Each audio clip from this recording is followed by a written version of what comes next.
В рамках движения гражданской дипломатии, начатого Восточно-Туркестанским союзом неправительственных организаций, в Малайзии пройдет 10-дневное мероприятие, целью которого является освещение беззаконий Коммунистической партии Китая в Восточном Туркестане и репрессии мусульман. Столицу Малайзии посетили глава медийного отдела Союза Абдульварис Хотан и руководитель Восточно-Туркестанской ассоциации Австралии Нурмухамед Туркестани. Первой организацией, которую посетила делегация, стал Исламский союз Малайзии. В течение 10 дней делегация будет проводить конференции и различные мероприятия.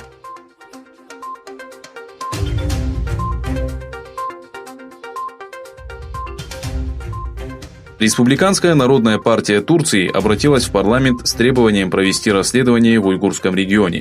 Документ, подписанный 30 депутатами, был передан в парламент депутатам Республиканской народной партии от города Афьон-Карахисар Бурджу Коксал. В документе имеют место следующие пункты.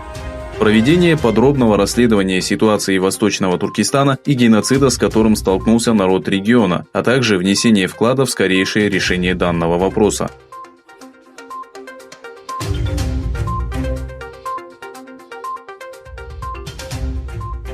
21 января суд города Зайсан, расположенного на северо-востоке Казахстана, постановил, что 2 этнических казаха, обвиняемых в незаконном пересечении государственной границы, не будут возвращены в Восточный Туркестан. Судья Шинар Оспанова приговорила Мурагера Алимулы и Кастера Мусаханулы к лишению свободы сроком на 1 год из-за нарушения государственных рубежей. Несмотря на лишение свободы, Мурагер и Кастер смогут остаться на исторической родине. Причиной такого решения Шинар Оспанова назвала факт того, что если вернуть беженцев в Восточный Туркестан, китайские власти могут подвергнуть их жестокому наказанию.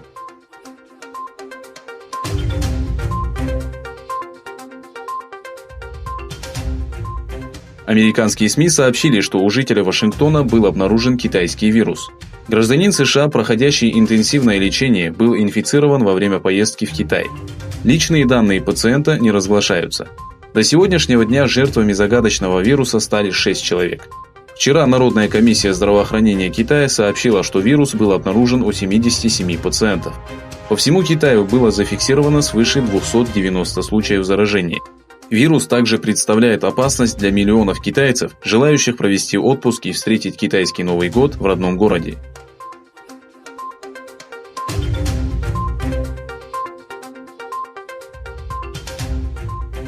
Выступая на Всемирном экономическом форуме, прошедшем в Давосе, президент США Дональд Трамп сказал, что переговоры по второму этапу торгового соглашения начнутся в ближайшее время.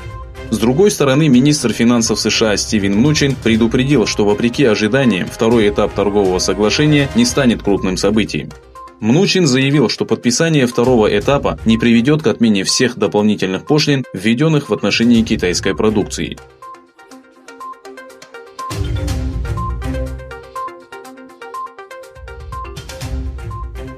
Вчера в Сенате США начался судебный процесс по делу президента США Дональда Трампа. В ходе судебного разбирательства будет решено, считается ли превышением должностных полномочий то, что Трамп потребовал от президента Украины начать некоторые расследования для его политических интересов и приостановил военную помощь Киеву. Трамп также обвиняется во вмешательстве в работу Конгресса.